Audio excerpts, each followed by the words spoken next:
It's Red Eye Radio. Gary McNamara and Eric Harley talk about everything from politics to social issues and news of the day. Whether you're up late or you're just starting your day, welcome to the show. From the Uniden America Studios, this is Red Eye Radio. All across America, we are Red Eye Radio. He is Eric Harley, and I'm Gary McNamara. Wow, we can't go too long without having a Mamdani update.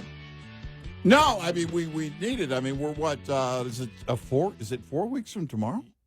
Wow, yeah. Wow. You ready for this one? Okay, all right. This is for all of my buddies that live in New York. Yeah.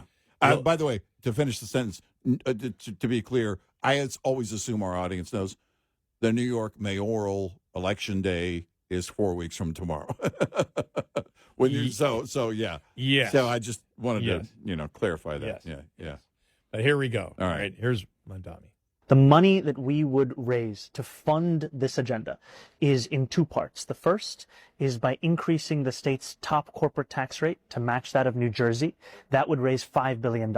This would only impact the most profitable corporations, ones that are making millions of dollars in profits. The second is to increase... And I'm sorry. Please. You're sure they're not going to leave it? Y esas compañías no se van a ir de Nueva York. They're not going to leave New York. So the way that this tax works is it applies to any business doing business here. They could be located in Miami, but if they're doing business in New York, it applies to them. And the reason I believe everyone will keep doing business here is our economy is so large that if it was a country, it would rival the top countries in the world. The second is personal income taxes. I think that the top 1% of New Yorkers who make $1 million or more a year should pay 2% more in personal income taxes. That would raise $4 billion. These are the two major revenue points. Now, what you got to realize is he's talking about raising state taxes to fund what New York City wants. He's not just talking about the income tax in New York City. Right. He's talking about the state income tax. Right. So people in Buffalo, Rochester, Syracuse, Albany. Well, in Albany, they want to pay the extra stuff. Yeah. Poughkeepsie. Poughkeepsie. Batavia. Sloan. Yeah. Ellicottville. Right. I'm throwing a bunch of ones out there. Upstate. I know that's not actually a town, but just throw that. I'm from Texas. I don't know anything about New York. Well, I was born and raised in Western New York, so yeah. And then my first years in talk radio. Really, if you think about it, my first 1, 2, 3, 4. Okay, about my first 8 years in talk radio, or for 9 years, the first 7.5 were in Buffalo. Yeah, So, all right. We're in 7.5 years. So Niagara Falls, Buffalo area. So I know how the people think, and they're going to hear that and go, "What the hell are you talking about?" But that's something that you and I had already talked about. We said, look, you've got the state leaders now ready not only to raise the income tax, get the permission to raise the income tax in New York City if he's elected, but they want to expand it beyond that. Mamdani is almost the permission structure for the Democrat state legislative leaders to raise taxes across the state. This is why the endorsement by Hochul was such a big deal. If you think about it, it's because he's going to need that leverage. Yeah. He's going to need the leverage by the entire party in the state. Yep. Could you imagine? Let's apply it to Texas. Could you imagine if a communist mayoral candidate in Austin, which I don't need to put communist in there. That's Austin. If it was a mayoral candidate for Austin who came out and said that we don't have an income tax here, but we need to raise taxes on all Texans in order to support what Austin wants. Could you, and I say Austin because they're the liberal city, not because of the capital. Right. That's right. Yeah. But could you imagine the response of average Texans? What, are you out of your mind? Are you crazy? And here it's like normal. He's like, oh, no, that's what we're. And she said, oh, they're not going to leave? No, because this is anybody who does business in New York, will have to pay those taxes plus the income tax. We'll see what they actually do, but he's already talking about the income tax and corporate tax in New York City, raising it. So, but yeah, it's if he gets in, it's going to be fun. Oh, no, I mean, it's not my state. I don't want this. Look, I don't want the people of California to have to live with what they live with, but as a state, we know our audience, the majority of our audience out there in California, this doesn't include you, but the majority of the people vote for that type of government. They want those policies in place. If the people of New York City, in this case, vote for Mamdani, then they're going to want this kind of policy in place. And now it will be interesting to look, as we pointed out, he's going to need statewide support. Politically, he's going to need all that leverage to get that done. And he doesn't have that. You not like he does in New York City Central. No, but if he has the support, that was I'm not sure where it was that I read it about a month ago. Yeah. That the state this was the whole thing, that the state Democratic legislative leaders had given him an indication that we're okay with raising, number one, approving you raising your taxes. Right. And then the thought process was, well, if they're so willing to do that for New York, and he comes and said, well, this is an excuse to raise it overall. Right. He's got Hochul. He's got the Democrat leaders behind him. Because if he's got Hochul... When you realize how Democrat a state New York is... Oh, yeah. You can see them saying, let's ride this momentum while it's popular. Right.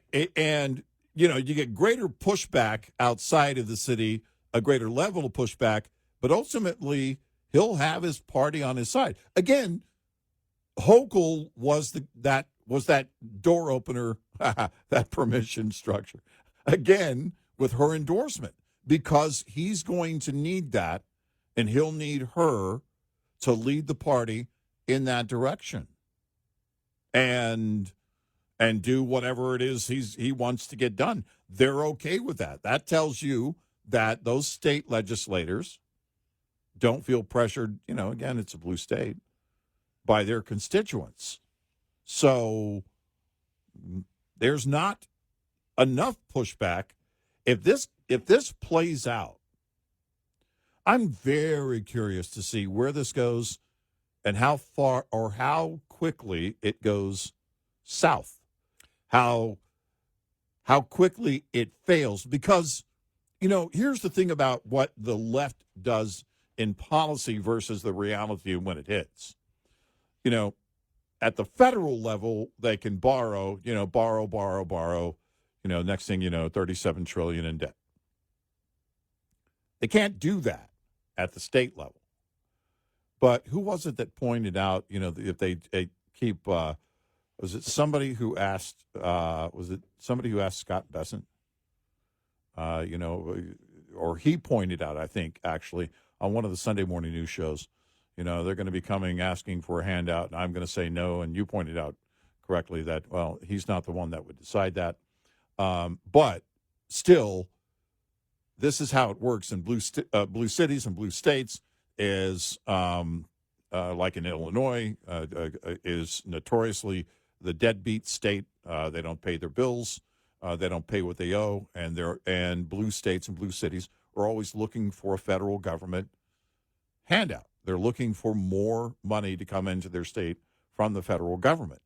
And there's no doubt that will happen. But there is that lapse between when they enact the policy, this fairy tale delusional world that they live in, that all of a sudden things are just going to, we're going to tax the rich. And look, your life is going to be so much better. It never gets better. Well, there is no real getting better from all of this. It's only worse. Well, but that's why it's so important what that investor from Florida said last week that we played. Was it Fishback, his last name, whatever, where he came out and he just said, since 2020, the budget's 54% bigger. Yeah. We're spending 54% more on the federal level. Yeah. Has it changed a thing? And there was a great point that Republicans should be that they should be talking about. Has it changed anything? You know, someone wrote on X a week ago, I think I saw it, saying, "Look, Republicans need to stop wishing and hoping that Mamdani wins." I'm like, well, I don't know if anybody was wishing that he wins, but it looks like through all the polling that he will win. And yes, there is a train of thought that states, well, if that's what the people want, let them live through that hell. Because part of the explanation was something that we brought up. If New York hurts and California hurts, if they are too fiscally oppressive of their citizens and it hurts business and industry, it hurts it in other states. Yes. If California is doing great, Texas does better. Right. If Texas does better, California does better. If states do better, it helps everyone. And so we don't want, I wish that California wasn't the way that it is. I don't have a say in it. Yeah. You know, I don't have a say in New York anymore. Right. Well, on our great talk radio stations, maybe. Yeah. Hey, look, we have considerable influence. Define considerable. But those, but this is what our founders were looking at. Let's let them do their own experiment. I don't want that to happen.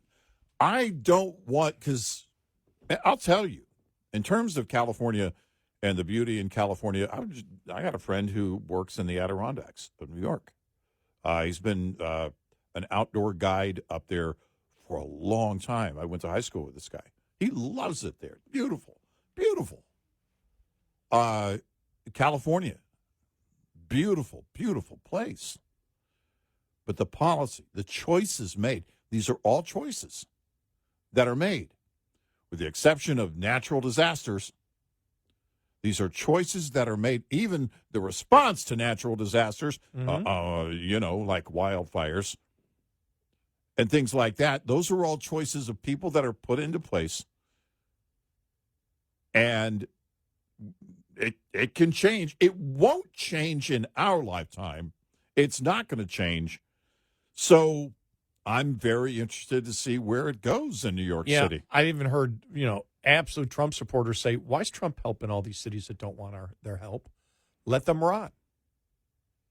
I don't agree with that because that's not what's going on. Yeah, that's not what's going on. I think we have an obligation. ICE certainly has an obligation. To be there and ICE has an obligation to enforce federal law. Yep. And that would, but it's the frustration that these places don't. And I understand. I don't agree with it, but I understand because it doesn't actually. I get the point, but it actually isn't hitting the point, which is ICE has legitimate federal law enforcement authority in there given to them by Congress through the people of the United States.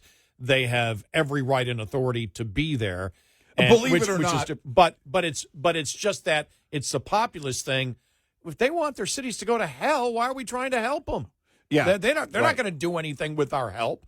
I understand that it's more of a frustration. It's a frustration. Yes, they're expressing that frustration. But we have to remember, and sometimes I have to remind myself. I don't always convince myself of this, but sometimes I have to remind myself that Portland is still part of the United States. Well, as I said, when I first moved to Portland, I went, wow, this is the furthest I've ever been away from the United States while still living in the United States. Right, that's when I first moved there because it was just, especially the politics downtown. That's where I lived near when I was originally there. I heard Tucker Carlson, after interviewing one of their leaders, went out to a grocery store in Portland and went shopping and said, look, it's just like it is everywhere else. Or maybe that was somewhere else. I could have that wrong. I think that might have been, I almost said the Soviet Union. Sorry, I was thinking of Portland. Yeah. Russia.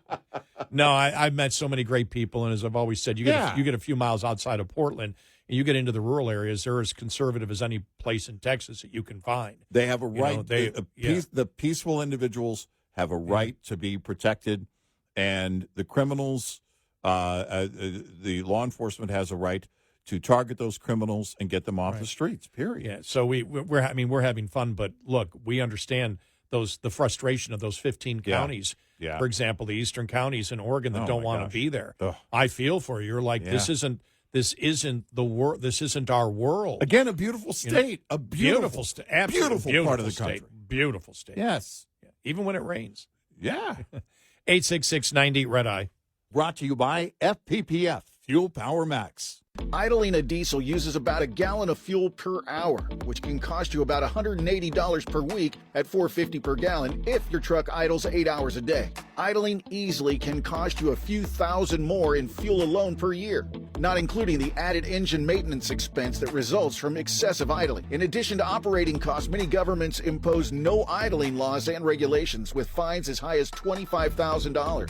Instead, there are many alternatives. An extra blanket for cold temperatures, window screens for when the weather is warm, bunk heaters, and various auxiliary power unit options abound in this day and age too, many powered just by batteries. Owner-Operator Business 101 is provided by Overdrive's Partners in Business program. Go to overdriveonline.com to the Partners in Business section of the website for more details on this and many other topics. Brought to you by Shell Rotella, with advanced synthetic technology is designed to help keep your rig running with more mileage and less maintenance.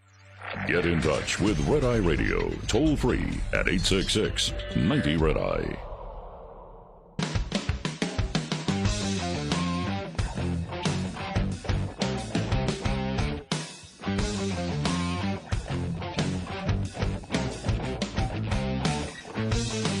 We are Red Eye Radio. He is Eric Harley, and I'm Gary McNamara. So what a weekend it was. Yeah. When you think of all the news out there, even though the shutdown really not, rising to the top at all, so much on Trump and the National Guard and ICE, and we had earlier played a couple of things from Scott Jennings. I just wish the Republicans would be more precise in it and say everything that they're talking about is a lie.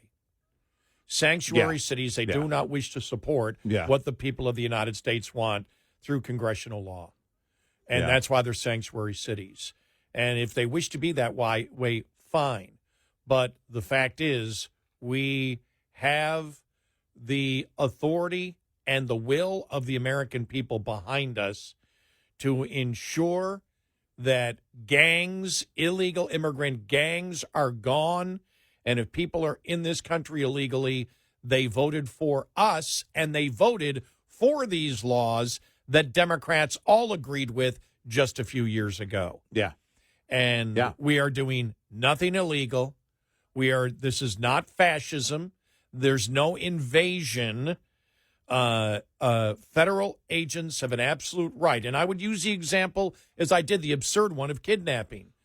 Well, we're going to allow, we don't like the FBI, so we're going to allow kidnapping, and we're not going to cooperate at all on any kidnappings that we find, because, local police will find out about the kidnappings first, but we're not going to tell the FBI about it. Right.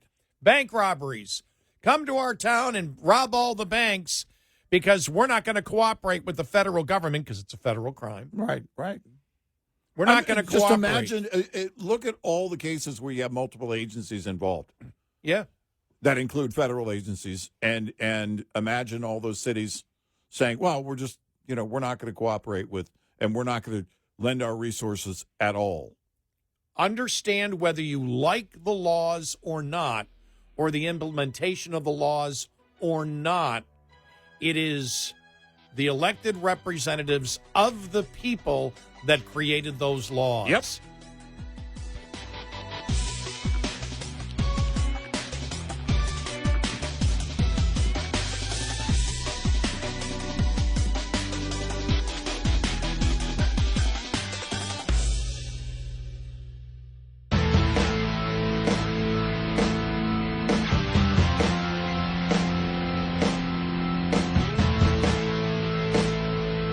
listening to Red Eye Radio from the Uniden America Studios. And he's Eric Harley, and I'm Gary McNamara. Download our Red Eye Radio app today, and you can listen when and where you choose.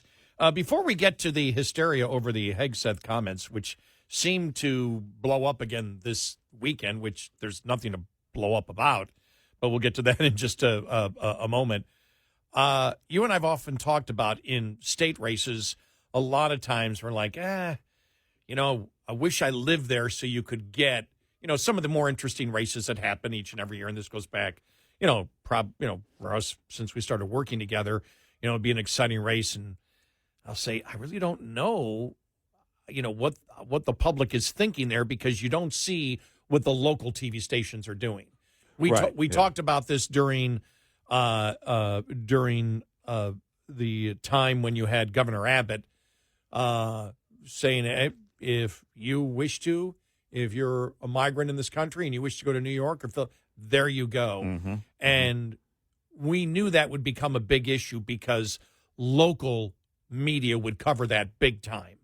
Local media is always looking for something. Right. You can only do so many.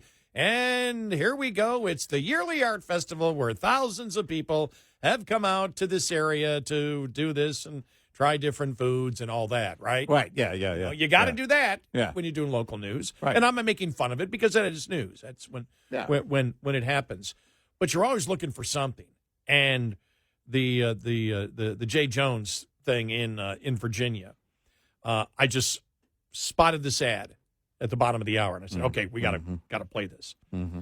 This is Winsome Sears' ad, actually. She's running for governor, but it's not about her at all. It's about how the local TV stations, it's, snapshots of the local TV stations all covering this controversy. Yeah. And then at the end, I'll tell you what it says at the end, but here we go. Here's his political ad. Breaking news from the campaign trail. Jay Jones is under fire tonight. Jay Jones is under fire. Jay Jones is under fire after messages he sent in 2022 saying former Virginia House Speaker Todd Gilbert should be shot. I'm excited about this ticket. It's been great to be out on the campaign trail with Jay Jones. You said Gilbert's wife could watch her own child die in her arms so that Gilbert might reconsider his political views. We deserve an attorney general who will stand up for the people of Virginia. Jones said, quote, Gilbert, Hitler, and Pol Pot. Gilbert gets 2 bullets to the head. Let your rage fuel you. Jones doubled down, saying, quote, do I think Todd and Jennifer are evil and that they're breeding little fascists? Yes. How can Virginians trust a man who said something so horrific, so callously? Only when people feel pain personally do they move on policy. Reject the insanity, vote Republican is the big letters that come up at the end. And those are all, again, local newscasts that are, going on in Virginia. Well, so I thought it was interesting to share that. And the Republican Party has to be more proactive than they've ever had to be. You and I have been saying this for a long time. We used to say, look, all you have to do is point. Play them in their own words, everything else. And now you're at the point, though, the Republican Party has to be more proactive. You've got to say it multiple times a day, and point out to people, because here's what you run into first. What you run into first, if people don't know the whole thing going on right now in Virginia with this candidate for Attorney General, Jay Jones, then you say it to them, they're going to go, that's not true. That didn't happen. You say it to them again, because you and I do this. We played things on the air, and then we go back, we reference it later, Obama, under my plan of cap and trade, electricity rates would necessarily skyrocket. Then we'll get a call, years later, because he said that back in 2008. But people will call us and go, well, he never said that. He never said that. He never said that. Even something that is current like this, you're going to run into people that go, that's not true. That's not true. The point is, you're going to have to repeat it as if the Republican Party and all of the surrogates need to show up every day, and show how radical the Democrats have become as a party. These aren't just the radicals that are out there protesting. These are people that are running for office. We know how radical the ideas are from Mamdani in New York. You see this thing for the Attorney General candidate in Virginia, and it's mind-blowing, and their party is going, yeah, let those without sin cast the first stone. Yeah, I saw that one. Yeah. My gosh. That's actually what they said. I know. The Virginia Beach Democratic Party in their statement. Because they don't view that as anything outrageous to say, even in a private email to a colleague. The fact that it came out, the fact that it's private tells me, well, if he was saying it to a crowd, he was just trying to get them to cheer. But in a setting like this, it was so specific and detailed. Yes. You're like, my God, this guy actually has these thoughts. Right. And it just wasn't I think they all should die. Right. No, it wasn't that. No. It was deliberate. It was deliberate and specific. And he went on and on and on and came up with more scenarios and more hypotheticals. Right. It was persistent. It was like, whoa, man.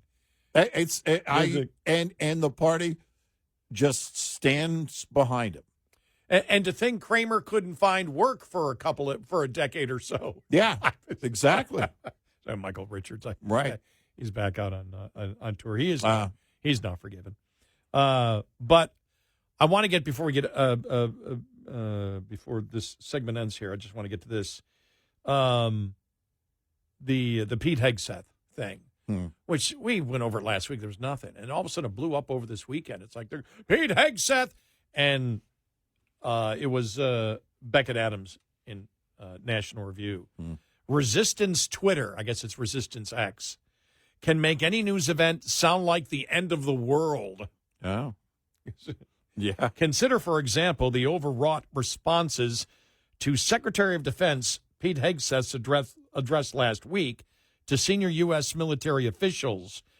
Judging by the response of the media, you'd think that Hegseth had performed a human sacrifice live on stage. He didn't, by the way. His speech was fine. Yeah. People have just lost their grip on reality. No liberals have. From this moment forward, Hegseth said, this is a quote now, the only mission of the newly restored Department of War is this: war fighting, preparing for war, preparing to win, unrelenting and uncompromising in that pursuit. Therefore, he continued, his department will reevaluate and overhaul what he described as detrimental and politically motivated policies, some of which are decades old and were implemented by previous administrations, including changes to physical fitness and combat readiness tests. Hegseth focused specifically on policies he claimed ignore merit in favor of other immutable qualities such as race and gender, and policies that undermine unit cohesion and combat readiness. For too long, we've promoted, this is the quote now, for too long we've promoted too many uniform leaders for the wrong reasons, based on their race, based on gender quotas, based on historic so-called first. No more identity months, DEI offices, dudes in dresses. No more climate change worship. We are done with that blank. The reactions in the press were predictable, ranging from New York magazines declaring that the speech revealed Hegseth's dark side and his deep, disturbing insecurities, to CNN accusing the Secretary of Defense of attempting to remake the military in his preferred image, to former Republican National Committee Chairman Michael Steele alleging in a column for MSNBC that the address crossed an ominous line. The real magic, however, was Twitter X, where users accused Hegseth of everything from sexism to racism to being a Kremlin stooge. If Vladimir Putin had been able to put up a Manchurian candidate in our Secretary of Defense, He could not have done better than Pete Hegseth, said Atlantic contributing editor Norm Orstein.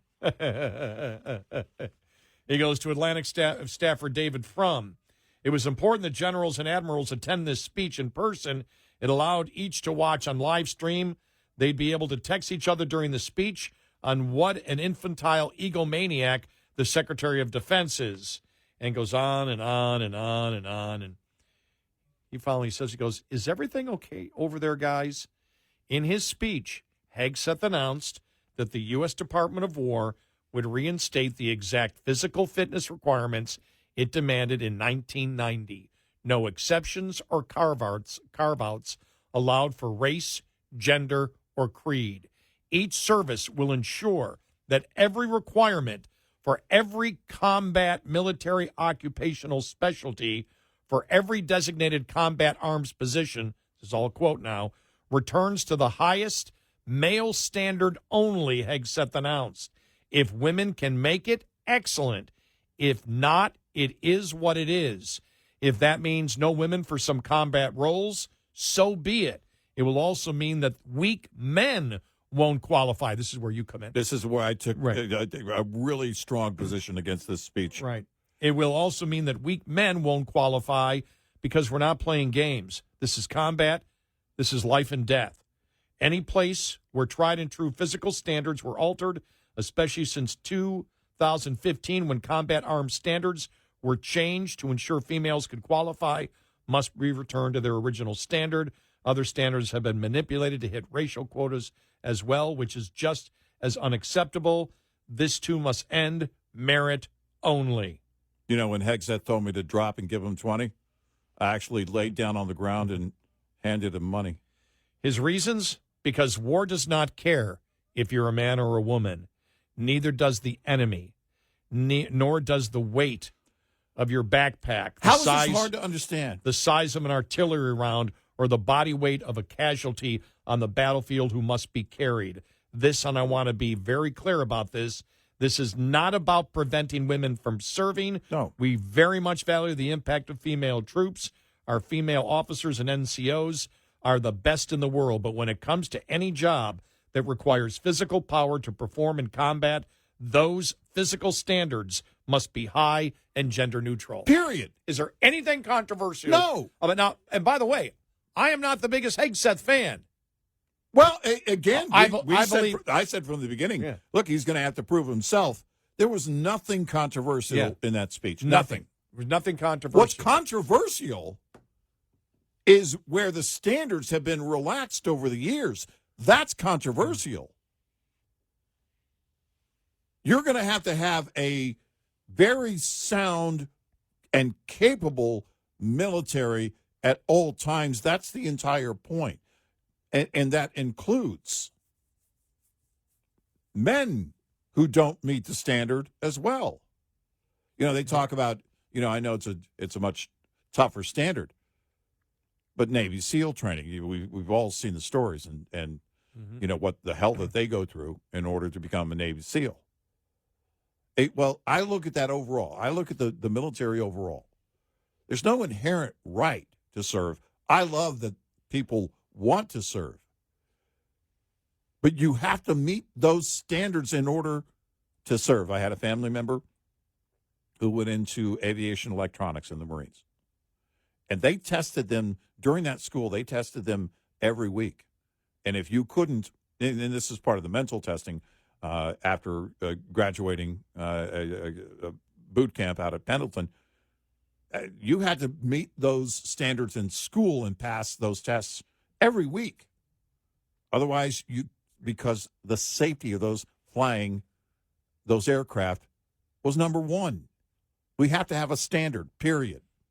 866-90 Red Eye. Coming up, more with Gary McNamara and Eric Harley. It's Red Eye Radio.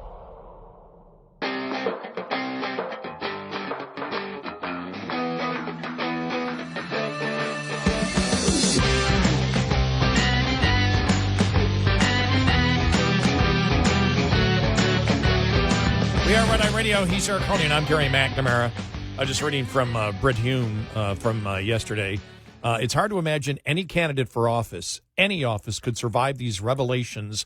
But as far as I know, he has not even lost one single endorsement talking about the Democratic Attorney General nominee, Jay Jones, fantasizing about shooting the former Virginia GOP speaker. And it was extended. I mean, it was just unbelievable. But he makes a great point. You could not do this. But again, and when you and I were having the talk, and you said, and this just comes a couple of weeks after the assassination of Charlie Kirk, but that's when we found out through so many of the polls that the tolerance for harming someone on the left, it's unreal. Is just unreal. It's unreal. It's shocking when you see it. Yep.